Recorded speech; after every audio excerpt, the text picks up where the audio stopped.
말씀의 제목 같이 읽겠습니다. 시작. 선지자 아브라함. 기도하겠습니다. 하나님, 참으로 쉽지 않은 시간들을 보내고 있지만, 그러나 하나님, 우리가 두려움과 혼란함에 눌려서 지내는 것이 아니라 오히려 이 상황 속에서도 말씀하시고 또 우리를 위로하시고 소망을 주시는 하나님을 보기 원합니다. 이 시간 각 가정에서 또 각자의 예배의 처소에서 주님 앞에 나아가는 모든 성도들 한 사람 한 사람 주님께서 성령으로 붙잡아 주시고 놀라운 하늘의 능력으로 소망으로 채워 주시옵소서.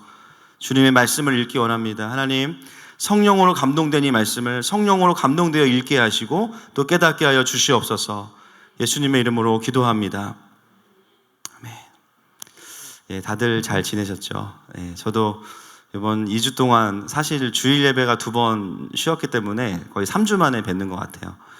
지난 휴가를 돌아보면서 금요일 날 또 설교 전에 이제 인사를 드렸지만 제가 오늘은 좀 키워드로 제 휴가를 평가해 봤습니다. 개인적으로는 첫 번째 키워드는 가족이었고요. 아내랑도 얘기를 좀 많이 하는 시간이 있었고 또 아이들에게도 그런 시간이었습니다. 또 두 번째는 멈춤. 예, 멈춤의 은혜가 또 있더라고요. 그래서 또 멈추고 나니까 돌아봄의 은혜가 있고요. 예, 이런 것들이 개인적으로는 좀 중요한 키워드였고 그 외에도 4위의 태풍, 네, 곤충 이런 게 있었습니다. 예, 언제쯤 아이들이 곤충으로부터 흥미를 잃을지 기다리고 있는데 또 교회를 생각하면서는 첫 번째 키워드가 소중함 이었고요. 두 번째가 그리움, 세 번째 나 없이 잘 돌아가네 됐습니다. 전혀 문제가 없이 돌아가는 교회를 보면서 그 다음에 은혜가 있는 유튜브 예배. 저도 휴가 중에 계속 교회 예배를 같이 드렸는데 너무 좋았고 참 하늘마음교회 성도인 게 너무 행복합니다. 다시 이제 복귀하면서 좀 하나님이 주시는 마음은 좀 더 이 시대를 아비의 마음으로 품고 좀 가라는 마음을 많이 주세요. 그래서 이 두렵고 혼란스러운 시기를 또 아버지의 넉넉한 마음과 또 강력한 예배로 함께 달려가겠습니다. 할렐루야. 네, 오늘 말씀 좀 함께 보겠습니다. 휴가 전에 이제 여러분 기억이 나실지 모르겠지만 우리가 이제 롯을 구해놓고 제가 휴가를 갔잖아요. 그렇죠? 제가 구한 건 아니지만 롯은 소돔에서 이제 목숨을 부지하고 탈출했죠. 그러나 그 결론이 뭐였냐면 모압과 암몬이었어요. 소돔에서부터는 구원을 받았지만 그러나 그의 삶의 여정과 열매들을 보면 여전히 하나님 나라와 함께하는 것이 아니라 하나님 나라의 대척점에서 살아가는 모압과 암몬이 결론이었습니다. 원래 사실 창세기의 메인 스토리는 이 롯의 구출의 이야기는 메인 스토리는 아니에요. 아마 18장부터 쭉 없애고 21장으로 바로 가면 맞습니다. 이삭을 약속하시고 21장 다음 주에 이제 이삭이 태어나는데요. 그 이삭이 태어나는 장면으로 연결하면 맞는데 그 사이에 들어가는 두 가지 에피소드가 롯을 구출하는 장면, 그리고 오늘 우리가 읽게 되는 아브라함의 두 번째 반복되는 실수, 이 부분이 이제 삽입이 되어 있는 거죠.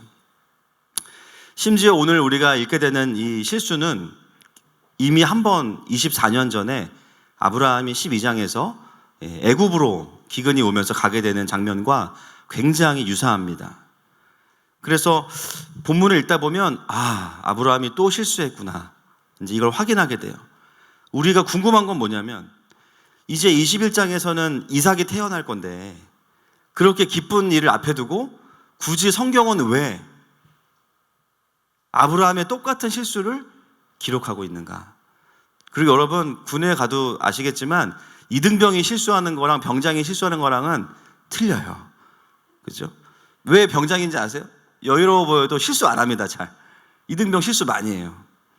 24년 전이면 아브라함이 이등병 시절이기 때문에 그 실수는 괜찮아 그래도. 근데 지금 어떤 상황이에요? 이미 24년 동안 하나님과 동행했고 훈련받았단 말이에요. 그렇죠? 똑같은 실수여도 전도사 때 하는 거랑 목사 때 하는 거랑 다릅니다. 초신자 때 하는 거랑 또 나중에 중직자가 되고 리더가 되고 하는 거랑 전혀 달라요. 근데 지금 오늘 우리가 보게 되는 아브라함은 이제 그 오랜 수건 사업이었던 아들을 주시겠다는 그 언약이 완성되는 그 직전에 왜 창세기는 모양 빠지게 아브라함의 똑같은 실수를 한 번 더 기록하고 있는가? 훨씬 더 치명적일 수 있죠. 그래서 어떤 분들은 이 본문을 읽다 보면 힘이 빠져요. 아이고, 이거 신앙생활 오래 해도, 그죠? 좀 전문 용어로 도로아비 타불이구나. 교회 살 말은 아닌데, 이거 신앙생활 오래 했어도 결국은 똑같구나. 아유, 나도 그런데 하면서 굉장히 힘 빠지는 본문이기도 합니다. 그래서 오늘 우리가 이 본문을 관찰하면서는 과연 12장에서의 그 일과 똑같이 반복인지에 대해서 한번 확인해 보기 원하고요. 만약에 다른 부분이 있다면 어떤 부분이 있는지, 또 하나님이 굳이 이것을 여기서 우리에게 듣게 하신다면 하나님의 의도가 무엇인지를 본문을 통해서 한번 확인해 보도록 하겠습니다. 자, 1절 말씀을 같이 한번 보겠습니다. 1절 말씀 시작. 아브라함이 거기서 네게부 땅으로 옮겨가 가데스와 술 사이 그랄에 거류하며. 자, 아브라함이 오늘은 어디로 가게 되냐면 그랄입니다. 12장은 어디였죠? 애굽이에요. 여러분 지도를 한번 보시면, 제가 오늘 지도 준비는 안 해왔는데요, 그랄에서 훨씬 더 남쪽으로 내려가야 애굽입니다. 이번에는 애굽이 아니고 그랄이에요. 사실 오늘 본문은 표면적으로 왜 아브라함이 그랄로 내려갔는지를 사실 표면적으로는 말해주고 있지 않아요. 애굽에 내려갈 때는 심각한 기근이 왔기 때문에 살 수 없어서 내려갔거든요. 오늘 본문은 표면적으로 말하고 있지 않습니다. 그런데 땅의 위치만 놓고 보다가 제가 깨달은 것이 있습니다. 뭐냐면요, 그랄은 블레셋과의 경계이기는 하지만 그랄까지는 어디냐면요, 하나님의 약속의 땅이에요. 하나님이 약속하시는 그 약속의 땅의 경계 중에 끝에 그랄이 있습니다. 아직 이유는 조금 이따가 설명드리겠지만 아브라함은요, 사실 12장의 실수를 똑같이 반복하고 있는 건 아니에요. 12장에서는 그 언약의 땅을 넘어서 애굽까지 갔지만 오늘은 어디에서 멈추냐면 그래도 언약의 땅에서 멈춥니다. 그냥 믿음의 퇴보를 보이는 것 같지만 오늘 그가 멈추어 있는 땅이 우리에게 의미하는 것은 뭐냐면, 아무리 그의 마음이 어떤 부정적이고 또 믿음을 잃어버렸다 할지라도 하나님의 언약을 넘어가진 않는다라는 거예요. 여러분, 우리가 때로는 신앙생활 하다가 현실에 대한 낙심이 커질 때가 있습니다. 나에 대해서 실망할 때도 있고, 또 누군가에 대해서, 때로는 교회에 대해서, 때로는 어떤 세상에 대해서, 믿었던 어떤 것에 대해서 낙심이 커질 때가 있고요. 그 낙심은 우리에게 있어서는 하나님에 대한 불신으로 이어질 수밖에 없죠. 그런데 여러분, 신앙생활을 정말 건강한 의미에서 루틴하게 하다 보면 그래도 어떤 체력이 생기냐면, 아무리 낙심해도 하나님의 언약을 떠나지는 않게 돼요.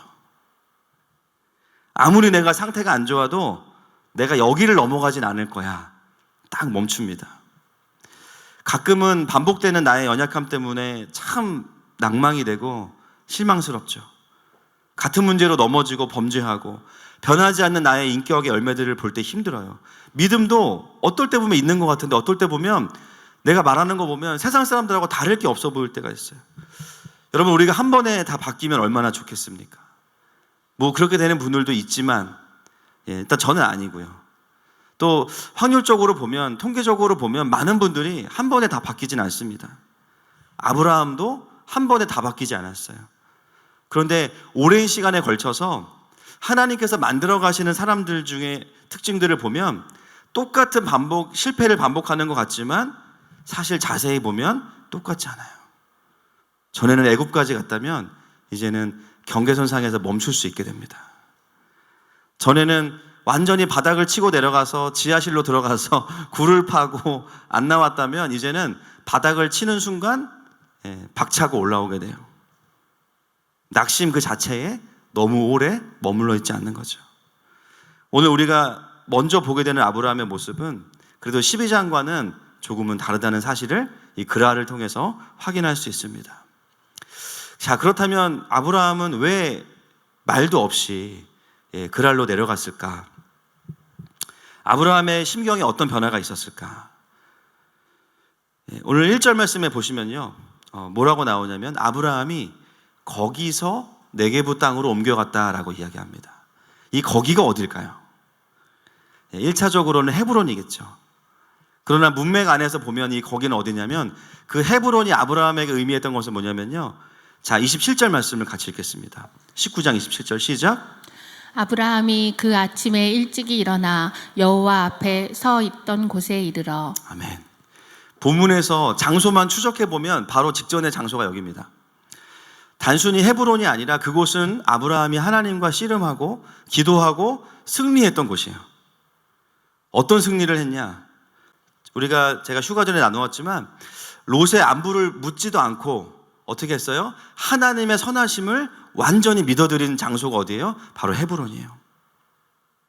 여러분, 우리에게 승리는 기도의 응답도 승리일 수 있지만 진정한 승리는 뭐냐면요, 현실과 상관없이 하나님의 하나님 되심을 완전히 믿어드리는 거, 그게 승리예요. 승리할 수 있게 축복합니다.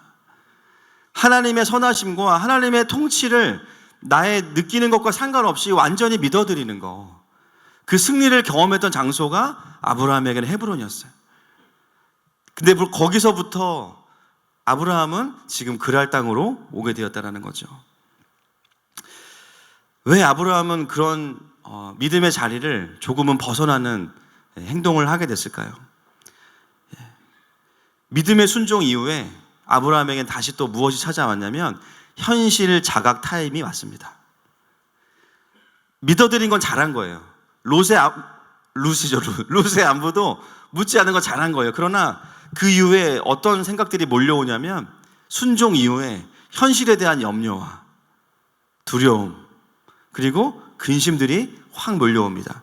왜냐하면 이제는 더 이상은 롯에게 기대할 수 없기 때문이에요.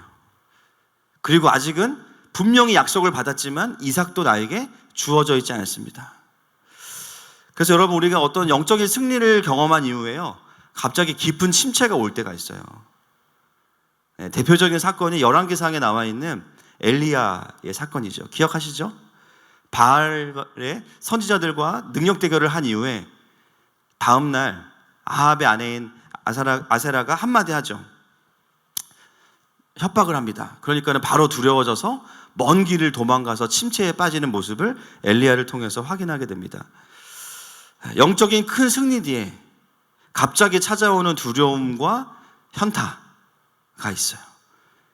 오늘 아브라함에게는 사실 기근이나 어떤 환경적인 침체의 이유가 주어져 있지 않습니다. 그에게 이유가 있다면 단 하나예요. 자녀에 대한 부분인 거예요. 룻이 없어진 상황에서 이제 그에게는 현실적으로 손에 잡히는 자녀가 없는 상황이 된 것이죠. 완전히 롯에 대한 소망이 끊어진 겁니다. 여전히 이삭을 약속받았지만 전혀 그게 실감이 나지 않은 상황이죠. 그래서 오늘 본문은 우리에게 아브라함이 여전히 하나님을 신뢰하는 언약의 자리를 벗어나진 않았지만 그 자리에서부터 조금은 이탈해 있다라고 이야기하고 있습니다. 여러분들도 그럴 때 있지 않으세요? 남들은 다 하는데, 다 누리고 있는데 나만 왜 이걸 순종해야 될까? 순종하고 나서 감사한데 뭔가 나만 손해보는 것 같고, 뭔가 순종한 이후에 즉각적인 보상이 없을 때 내가 이 순종을 잘한 건가? 내가 이 재정을 드리면 하나님이 더 채워주실 것 같아. 그래서 막 다 드렸어. 근데 그 이후로 깜깜무소식이 고지서만 날라오고 전혀 주님이 전혀 사후 처리를 안 하실 때가 있어요. 그러면 이제 어떻게 돼요? 현타가 오죠. 내가 낚였나? 이런 생각을 하게 됩니다. 지금 이 그랄에 와서 믿음과 현실의 경계에 걸쳐 있는 모습이 아브라함의 모습이에요. 순종은 좋은데 순종한 이후에 뭔가 영광스럽지 않은 찝찝한 상태입니다. 제가 잘 안 하는 간증 중에 이제 D급 간증이 하나 있는데요. 제가 친한 사이 아니면 안 합니다. 이제 저희 성도들 저랑 친하시니까. 제가 이제 공대를 나왔잖아요. 공대 1학년 때 전공 시험을 보는데 그때 저희 반 그 과대표가 아주 조직적인 치팅, 그러니까 이제 우리말로 컨닝을 이제 준비를 했어요. 굉장히 어려운 과목이어가지고 전공 과목이라 기억은 안 나는데 하여튼 모여서 조직적으로 해왔나 봐요. 어떻게 이거를 우리가 이제 이 시험을 돌파할 것이냐. 그래가지고 제가 그때 이제 주님을 만난 지 얼마 안 된 때여서 굉장히 뜨거울 때입니다. 지금도 뜨겁지만 더 뜨거울 때입니다. 손에 이제 말씀 써놓고 항상 말씀 외우고 강의 5분 전에 가서 기도하고 막 그럴 텐데 이제 과 대표가 저한테도 와서 같이 하자는 거예요. 너의 역할은 이거다. 이제 그래서 제가 그때 이제 주님 만나고 뜨거울 때라 마침 또 다니엘서를 읽을 때였거든요. 아, 이때다. 내가 진짜 뜻을 정하여 내가 진짜 이 잔을 거절하리라 그러면서 난 그럴 수 없다고. 이유는 하나다. 난 하나님을 경외한다. 저를 완전히 뭐 벌레 보듯이 이제 그럼 하지 마 그러면서 놀랍게도 저를 제외한 거의 대부분의 학생들이 그 치팅에 참여를 했습니다. 그래서 저는 유혹을 거부하고 이제 맨 앞에서 시험을 봤는데요. 정말 웃긴 상황이 펼쳐졌어요. 저희 반에 딱 이제 시험을 보려고 앉아 있는데 제가 제일 앞에 앉아 있고 제 뒤로 5줄이 아무도 없어요. 그리고 한 80명인데 나머지 인원이 전부 다 5줄 뒤로 조직적으로 딱 앉아 있는 거예요. 그러니까 시험을 보는데 누가 봐도 이건 이상해. 근데 이제 교수님은 잘 모르시니까 그렇게 해서 이제 누가 봐도 왕따 구조죠. 굉장히 제가 기뻤어요 그때. 여기까지는 굉장히 은혜롭죠. 이제 그 다음이 중요한데 나는 이제 다니엘이다. 나는 다니엘로 살 거다 했는데 그 과목이 이제 시험이 끝나고 학점이 나왔습니다. 제가 다니엘을 너무 묵상했더니 다니엘의 앞글자인 D가 나왔어요.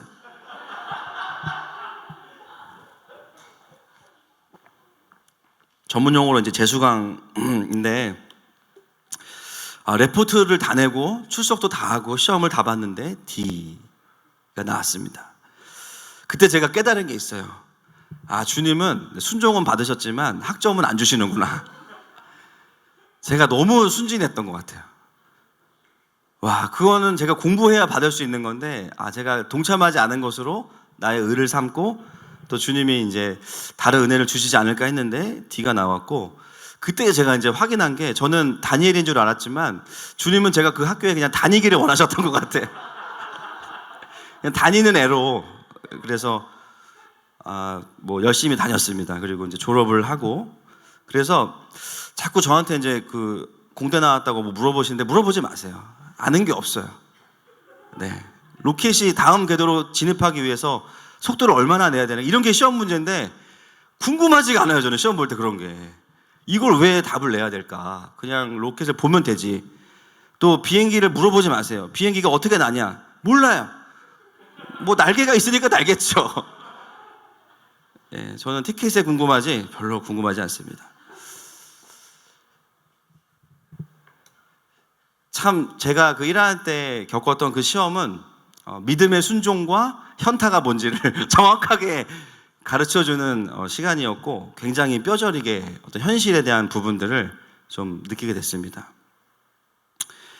사실 아브라함이 믿음으로 자기의 조카를 구원했지만 그 이후에 자기에게 주어지는 어떤 응답도 없었기 때문에 거기서 오는 어떤 현실적인 자각 타임 속에서 그의 믿음이 흔들리게 된 거예요. 성경은 우리에게 아브라함의 그 흔들림을 다 설명해 주지 않고요. 그냥 한마디로 끝내요. 거기서 그랄로 옮겼더라. 그 사람의 예배하는 모습을 그냥 보면, 그 사람이 주님 앞에 반응하는 서 있는 위치를 보면 사연을 다 이해하지 않아도, 살펴보지 않아도 지금 우리의 믿음의 포지션이 어디에 있는지를 알 수 있는 거죠. 때로 우리가 순종하고 나서 내가 잘못 들은 게 아닐까? 이런 마음들이 우리의 믿음의 근간을 흔듭니다.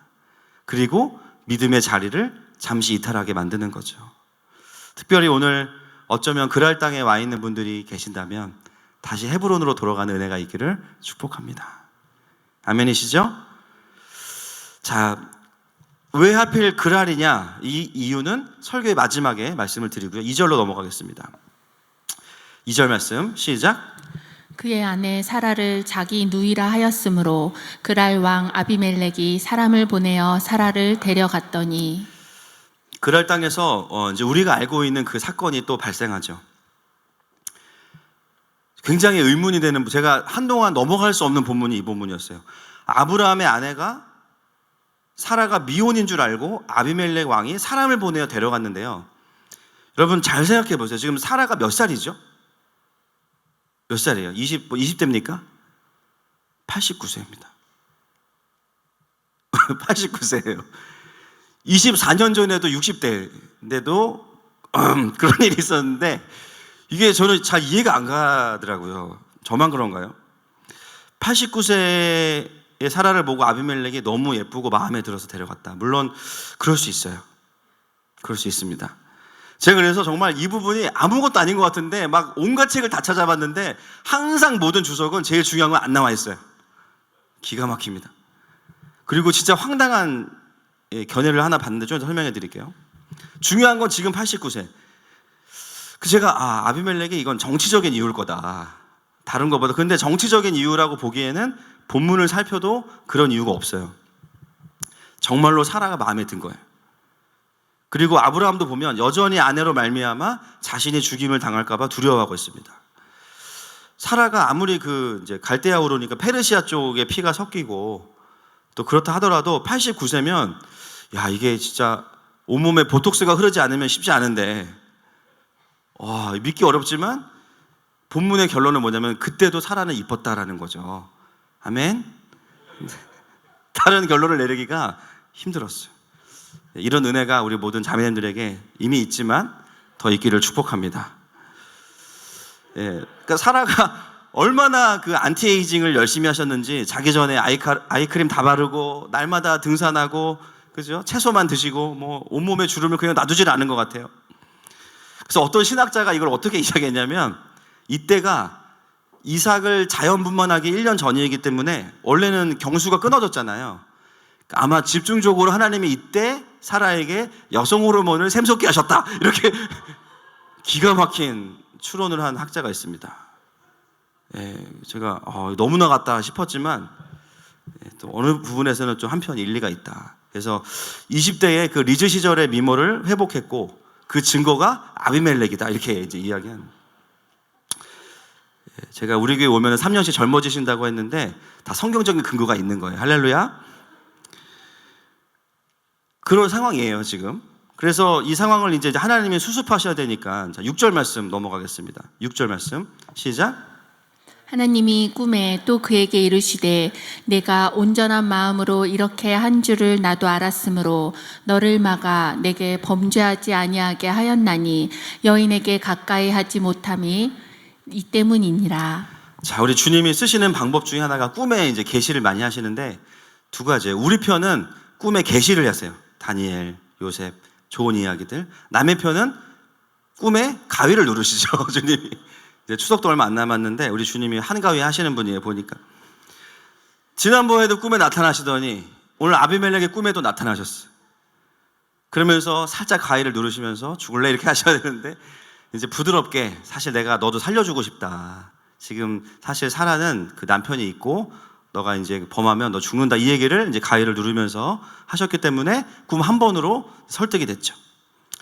여러분, 하나님은 참 아브라함만 사랑하시는 게 아니라 그랄 땅의 아비멜렉도 살려주시는 분이세요. 할렐루야. 그렇게 이제 이야기하시고 나서 그 다음 11절 넘어가겠습니다. 상황들을 좀 구성하면서 메시지에 접근하고 있습니다. 11절 시작. 아브라함이 이르되 이곳에서는 하나님을 두려워함이 없으니 내 아내로 말미암아 사람들이 나를 죽일까 생각하였음이요. 아멘. 자, 이미 하나님은 일하고 계시는데 아브라함은 어떤 마음을 가지고 있냐면요. 이게 참 이걸 통해서 이제 아브라함이 지금 믿음이 사실 상태가 안 좋다는 걸 알 수 있어요. 믿음이 사라지면 두려움이 옵니다. 지금 아브라함의 상태는요, 별로 성령 충만하지 않아요. 그 땅에 가면서 이미 마음에 어떤 마음이냐면 두려움이 있어요. 그가 아내를 누이라고 속인 이유는 사람들이, 이 땅에 있는 사람들이 하나님을 두려워하지 않기 때문에 굉장히 합당하죠. 굉장히 합리적입니다. 겉으로 보면 맞아요. 이 땅에 예배자가 없고 하나님의 통치를 받는 사람이 없으니까 이들은 자기의 죄성과 자기의 본성대로 움직일 거야. 그러니까 내가 죽을 수도 있어. 얼마나 맞아요. 그런데 그건 그의 뇌피셜이었습니다. 이미 하나님은 그 전부터 아비멜렉의 꿈에 나타나셔서 일하고 계셨어요. 할렐루야. 여러분, 아브라함은요 여전히 믿음을 잃어버린 상태로는 한쪽밖에 보지 못합니다. 그 땅의 사람들은 하나님을 경외하지 않을 수 있어요. 그러나 더 중요한 건 뭐냐면 하나님은 그랄 땅에도 하나님이십니다. 밤에 아비멜렉이 오셔가지고 가위를 누르시고 그래서 하나님을 경외함을 억지로 끌어내시고 오늘 표현에서 아브라함은 그 땅에는 하나님을 두려워함이 없다고 했지만 사실 하나님을 두려워함이 없는 사람은 아비멜렉이 아니고 누굴까요? 아브라함인 거예요. 자신 안에 하나님을 경외함이 없고요. 아브라함의 경배 속에는 그랄 땅의 왕 되신 하나님이 없는 거예요. 그러니까 그 자리에 두려움이 들어와 있는 거예요. 그의 경배 속에는 그 땅과 상관없이 그 땅을 다스리시는 하나님에 대한 고백이 없는 겁니다. 여러분, 우리가 때로 아브라함과 같을 때가 있죠. 주일날 예배드릴 때 주님이 옆에 계셔요, 분명히. 그런데 월요일부터 출근하고 삶의 현장으로 돌아가고 내가 해결할 수 없는 일들이 터지거나 근심과 염려, 내 통제를 벗어난 일들이 터지거나 내가 알 수 없는 일들이 세상 속에서 돌아갈 때 여러분, 우리의 마음이 어디에 있습니까? 어쩌면 우리가 그렇게 생각해요. 교회는 하나님이 계시는 게 맞아. 그러나 세상은 세상을 다스리는 또 다른 힘이 있어. 그리고 내가 보기에 피부적으로 그런 논리와 힘들이 더 와닿아. 그러니까 내가 나를 지켜야 돼. 하나님을 부정하진 않아요. 그러나 세상 속에서 살아갈 때 우리의 두려움의 근본이 뭐냐면 이 사람들은 하나님을 두려워하지 않으니까 내가 나를 지키지 않으면 안 돼. 하나님을 알지 못하는 자들로 가득한 땅을 볼 때 우리가 아브라함과 똑같은 마음을 가지고 있다면 사실은 누구에게 경외함이 없는 거예요? 나에게 경외함이 없는 거예요. 하나님을 알지 못하는 가족들과 지내면서, 하나님을 알지 못하는 부장님과 지내면서, 때로는 하나님을 경외하지 못하는 지도자들이 다스리는 나라를 바라보면서 내가 뭔가를 해결해야 될 것 같고 내가 뭔가를 대비책을 세워야 될 것 같은 마음들, 여러분, 우리가 뭘 놓쳤습니까? 그들과 상관없이 하나님은 이 땅의 주인이십니다. 그걸 놓치면 우리의 마음의 평강을 뺏기는 거예요. 선교사님들도 마찬가지죠. 처음 밟아보는 그 땅, 아직 한 번도 unreached people, 복음이 도달해보지 않은 사람들, 교회가 하나도 없고 어떤 선교사도 들어와 보지 않은 땅일지라도 그 땅을 밟을 수 있는 이유가 있다면 그것은 한 가지입니다. 그 땅의 주인은 하나님이시기 때문이에요. 우리가 선교할 수 있고 하나님을 신뢰할 수 있는 명분, 바로 그 땅의 주인이 하나님이시기 때문이에요. 여러분, 코로나가 창궐하고 분열과 원망과 서로 다른 분석들이 가득한 이 시간을 보내고 있습니다. 그러나 여러분, 세상 사람들은요 여러 가지 분석을 낼 수 있어요. 그러나 모든 그리스도인들이 하나 되어 말할 수 있는 진리가 있다면 그것은 무엇일까요? 그럼에도 불구하고 이 상황의 주인은 하나님이시다. 여러분, 하나님은 결국 이 땅에서 하나님의 하나님 되심을 드러내실 것입니다. 우리가 믿는 것은 바로 그것이죠. 그러므로 여러분, 다른 것으로 두려워하지 마시고 상황이 주는 두려움이나 내가 분석한 것들을 가지고 두려워하지 마세요. 여전히 하나님은 이 나라와 민족과 이 상황의 주인이십니다. 그분만이 우리의 유일한 소망이십니다. 7절 말씀 넘어가겠습니다. 시작. 이제 그 사람의 아내를 돌려보내라. 그는 선지자라. 그가 너를 위하여 기도하리니 내가 살려니와 내가 돌려보내지 아니하면 너와 내게 속한 자가 다 반드시 죽을 줄 알지니라. 아멘. 자, 이제 하나님은요 믿음이 약간 이제 믿음을 잃어버린 상태로 글 아래 와 있는 아브라함, 그러나 일하고 계신 하나님, 그리고 이제 하나님이 어떻게 아브라함을 다시 회복시키는지에 대한 이야기가 7절 이후에 나오게 됩니다. 7절에 대한 부분은 사실 12장에는 이런 내용은 없었죠. 그래서 우리가 이제 지금부터 보게 되시게 되면 12장의 그것과는 다른 것이구나라는 것을 알 수 있습니다. 이미 하나님은 그랄 땅에서 일하고 계시고요. 이제 아브라함을 회복을 시키시는데 어떻게 회복시키시냐면 아브라함을 뭐라고 부르시냐면요. 그는 선지자다라고 부르시는 거예요. 그는 선지자고 그가 아비멜렉 너를 위해 기도할 때 너가 살 것이다 이렇게 이야기하세요. 어떻게 보면 지금 믿음의 자리를 이탈한 상황이죠. 군대로 보면 탈영한 상황입니다. 그런데 그에게 뭐라고 말씀하시는 거예요? 너는 여전히 멋진 군인이야 이렇게 이야기하시는 거예요. 믿음의 자리에 있는 것이 아닌데 여전히 너는 내 자녀야 라고 말씀하시는 거예요. 기드온이 믿음을 잃어버리고 포도주 틀에서 곡식을 빻고 있을 때 천사가 나타나서 뭐라고 이야기합니까? 야, 너 이 찌질하다 이렇게 말씀하시지 않고 큰 용사여, 여호와께서 너와 함께 계시도다. 어쩌면 내가 하나님을 온전히 신뢰하고 있지 않은 그 자리에 오셔서 하나님 우리에게 먼저 말씀하시는 거예요. 너는 여전히 내 사람이다. 너는 여전히 믿음의 사람이야. 왜요? 우리가 그렇게 역할을 했기 때문에 그런 존재가 아니라 우리가 그런 존재이기 때문에 그 역할을 할 수 있는 것이기 때문입니다. 항상 하나님 일하시는 방법은 이거예요. 우리 행위로 판단하시는 것이 아니라 십자가의 보혈로, 할렐루야, 이미 구원받은 정체성을 다시 한번 깨닫게 해주셔서 거기에 합당한 믿음의 자리로 오게 하시는 분이 우리 하나님이시죠. 하나님은 아브라함에게 그가 지금은 약간은 믿음을 잃은 상태이지만 그가 누구인지를 다시 말씀하세요. 여러분, 선지자는 뭐 하는 사람인가요? 백성을 축복하는 사람이에요. 그러니까 너가 선지자니까 네가 아비멜렉에서 기도해. 그러면 내가 그를 축복할 거야. 이렇게 말씀하시는 거예요. 여러분, 지금 이 과정이 누구를 위한 것입니까? 여러분, 하나님이 기도하는 법을 모르셔서 아브라함을 시키신 건가요? 아브라함을 벌 주려고 시키셨나요? 아니죠. 아브라함의 믿음을 회복시키시기 위해서 그에게 선지자라고 말씀하시고 그에게 사역을 주시는 거예요. 여전히 하나님은 아브라함을 통해서 일하기 원하시고 믿음의 역사를 보기 원하시는 거예요. 여러분, 때로 우리가 뭔가 믿음을 잃어버렸다라고 느끼고 또 내가 믿음을 사용할 수 없다고 느끼는 자리에 있을 때 주님이 오셔서 우리를 어떻게 회복시키십니까? 물론 때로는 책망하실 때도 있어요. 그러나 주님 우리에게 먼저 말씀하시는 거, 우리가 누구인지를 먼저 말씀하십니다. 너는 변함없이 나의 존귀한 자녀다. 그리고 너가 믿음을 사용해야 되는 사역이 있다라고 말씀하세요. 근데 그 사역은 사람을 고치고 살리고 회복시키는 사역입니다. 신기한 것은 뭐냐면요, 상태가 안 좋아 내가. 근데 그것을 믿음으로 순종하고 행할 때 놀랍게도 하나님이 그 기도를 통해서 그 섬김을 통해서 누군가를 살리고 회복시키시는 것을 경험하게 하십니다. 여러분, 때로는 우리가 상태가 안 좋아도요, 우리에게 맡겨진 자리가 있다는 것이 축복일 때가 있는 거예요. 아멘이십니까? 이번 주는 진짜 안 하고 싶은데, 이번 주 설교 안 했으면 좋겠다. 마이크 고장 났으면 좋겠다. 이번 주 진짜 예배인도 안 했으면 좋겠다. 이번 주 목장 리더 모임 안 갔으면 좋겠다. 때로는 그런 마음이 들 때가 있죠. 때로는 그런데 그 자리가 우리의 믿음을 일으킵니다. 때로는 내가 주일학교 교사인 게 감사할 때가 있어요. 나를 기다리는 그 올망졸망한 아이들을 보면서 주중에 나의 삶을 지켜줄 때가 있어요.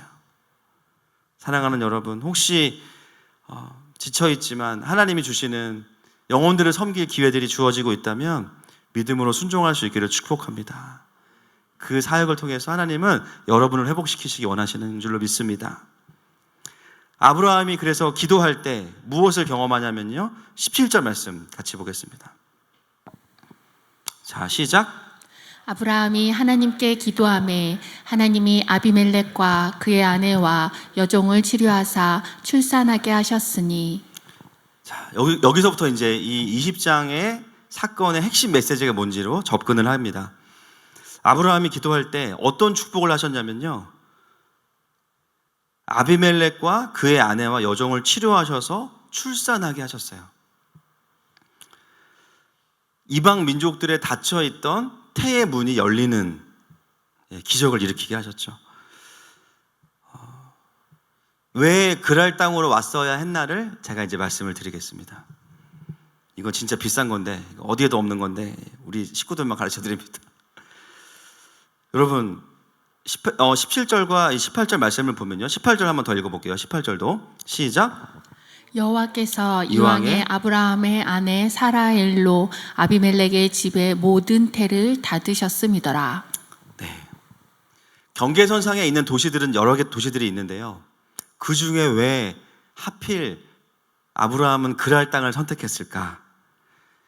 여러분, 18절 말씀에 보면 이왕에라고 번역이 됐지만 이거를 시제로 분석을 해보면 대과거입니다. 여러분, 태의 문이 닫혔다가 열린 거를 하루 만에 알 수 있는 자매분 계세요? 모르시죠? 그렇죠? 그렇게 알 수 있는 게 아니에요. 즉 무슨 말이냐면 그랄 땅은 이미 꽤 오래전부터 그랄 땅의 왕인 이 아비멜렉은 자신이 자녀를 가질 수 없다는 것을 알고 있었던 거죠. 아내와 여종들과 자녀가 생기지 않았고요. 그 말은 뭐냐면 왕족의 자녀가 생기지 않는다는 것은 무엇을 의미합니까? 그 나라의 엄청난 위기입니다. 그리고 그 사실은 그들만 아는 것이 아니라 주변의 모든 나라들에 다 알려져 있었습니다. 아브라함이 왜 그랄로 왔을까요? 자신의 처지와 비슷하기 때문입니다. 자녀가 없는 거예요, 똑같이. 그 집도 왕족인데 자녀가 없어. 왕자를 기다리는데 자녀가 없어요. 근데 그 이유가 사실은 원어를 잘 보면 여종과 아내에게 문제가 있는 게 아니라 아비멜렉에게 문제가 있는 거거든요. 그러면 그 땅에 가면 내가 좀 위로받을 수 있겠다. 처지가 비슷하니까. 우리 가정도 그렇게 위험하진 않을 거야. 동일한 문제를 가지고 있기 때문에 내가 좀 이해받을 수 있겠지. 그랄 땅으로 막연히 온 이유는 뭐냐면요, 자신의 처지와 비슷하기 때문이에요. 하나님의 언약을 붙잡고 있지만 힘들어. 포기할 수는 없지만 그래도 그 땅에 가면 내 마음이 좀 이해를 받을 것 같아. 그런데 더 놀라운 건 뭐냐면 그 땅에 자녀가 없었던 이유는 뭐냐면요, 이미 하나님이 이 사건을 보고 계신 거예요. 여러분, 이거 좀 머리를 쓰셔야 됩니다. 이건 기획범죄입니다. 이미 그랄 땅에 자녀가 없었던 이유는 제가 좀 속되게 표현할게요. 아브라함이 올 수밖에 없도록 하나님이 구조를 만들어 놓으신 거예요. 아브라함은 자기가 그냥 믿음이 좀 잃어버려가지고 찾다가 저기 가면 좀 마음이 편하겠지 하고 왔는데 이미 그 전부터 하나님은 그걸 다 세팅을 해놓으신 거예요.